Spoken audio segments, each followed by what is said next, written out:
Okay, first speaker for today is going to be Mr. Mickey White.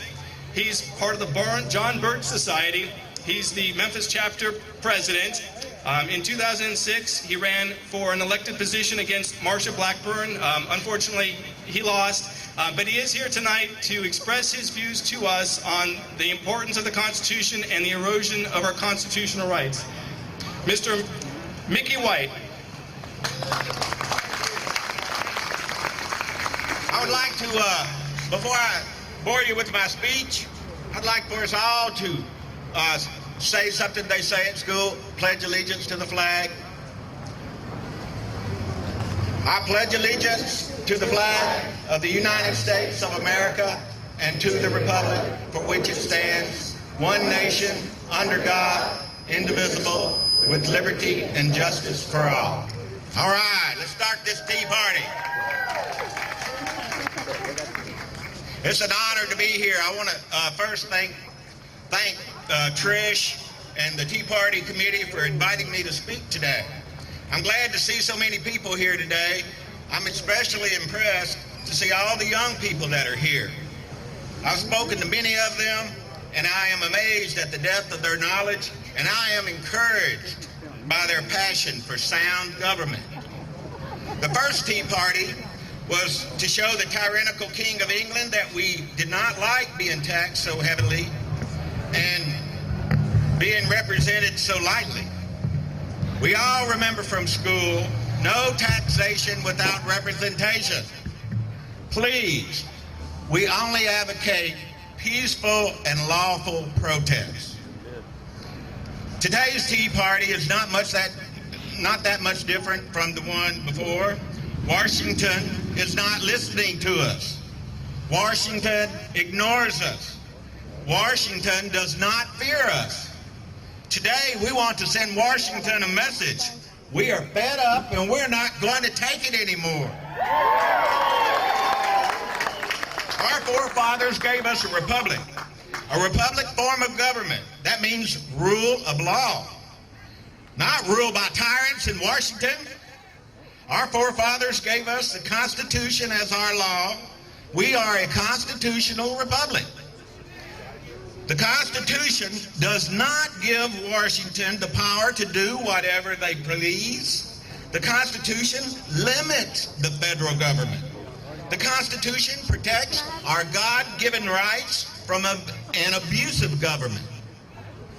The Constitution holds the government in check and prevents the majority from violating the rights of the minority.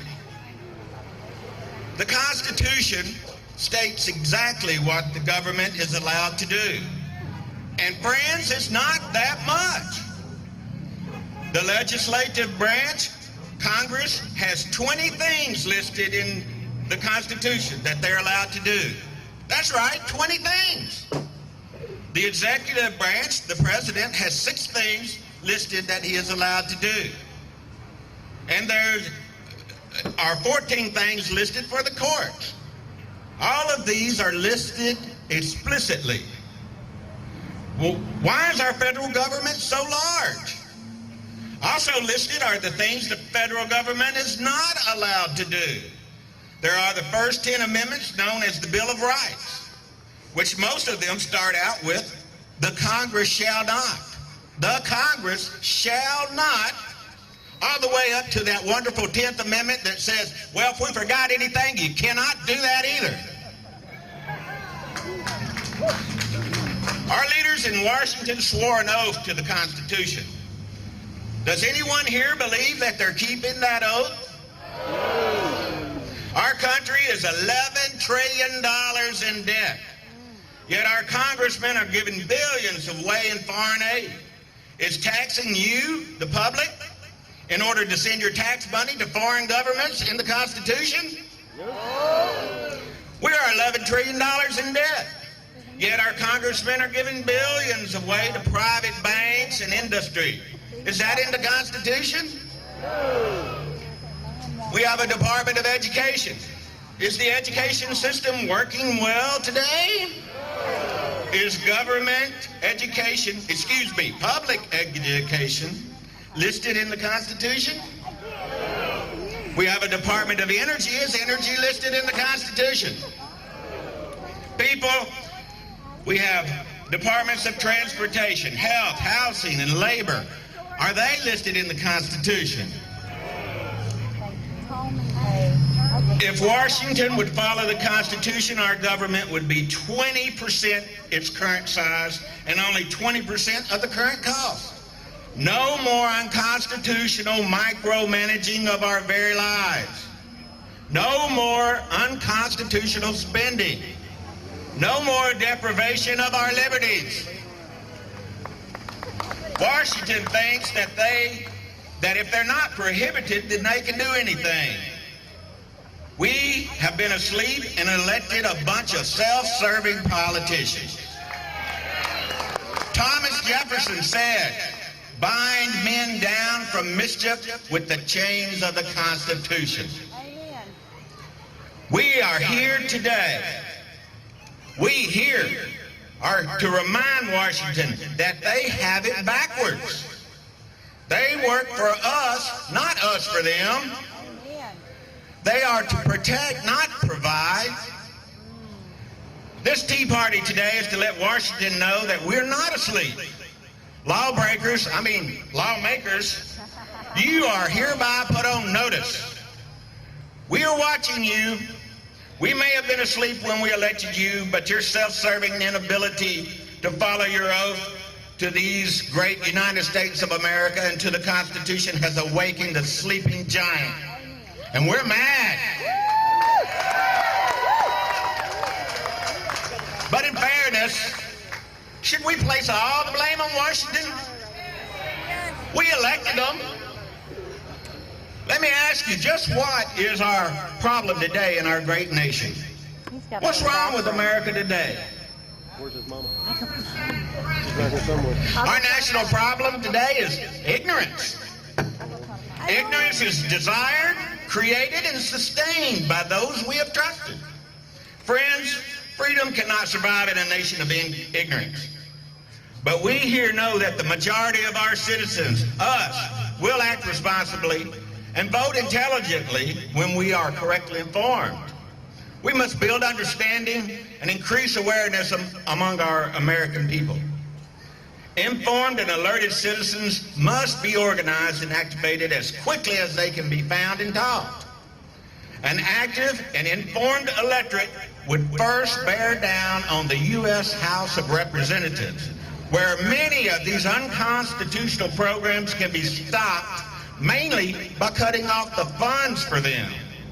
By the same means, other unconstitutional and harmful legislation can be blocked, and the disastrous course of our nation can be reversed. The next objective of an informed electorate would be the U.S. Senate, to restore its role as a legislative check on the House. A constitutionally correct House and Senate would then strip the courts and the executive branch of the unauthorized powers they have assumed. My fellow Americans, we are at war. The battle is between individualism and collectivism. The individualists believe that rights of the individual must not be destroyed by the desires of the collective or of the group. Collectivists believe that the group is more important than the individuals that belong to it, and the individual must be sacrificed, if necessary, for the greater good of the greater number. The individualist believes that with rights come responsibilities, and since we insist on individual rights, therefore we accept the principle of individual responsibility rather than group responsibility. We believe that every person has the responsibility to provide first for themselves, next for their family, and then for those outside their family who may be in need. The collectivist, on the other hand, says that the individual is not personally responsible for charity or raising their own children or providing for their aging parents or even providing for themselves, for that matter. This is a group function of the state or of government itself. That's what they believe. The individualist wants to be free to do it himself. The collectivist wants government to do it for him. He believes government can solve all problems because government is the one group that can force everyone to participate. It has the power of taxation backed by jail or the force of arms. Friends, collectivism is legal plunder. Ladies and gentlemen, we are at war. The battle is between morality and amorality. We want integrity in government. We want honesty in the marketplace. We want social harmony. These things must be based on morality. They cannot be legislated into existence. True morality is not possible without a firm religious base.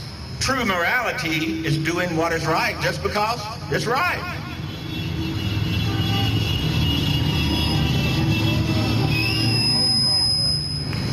Religion is indispensable for a nation's morality and for liberty. Thomas Jefferson also said, resistance to tyranny is obedience to God. Let this Tea Party today, here in Summerville, Fayette County, Tennessee, mark the beginning of less government, more responsibility, and with God's help, a better world.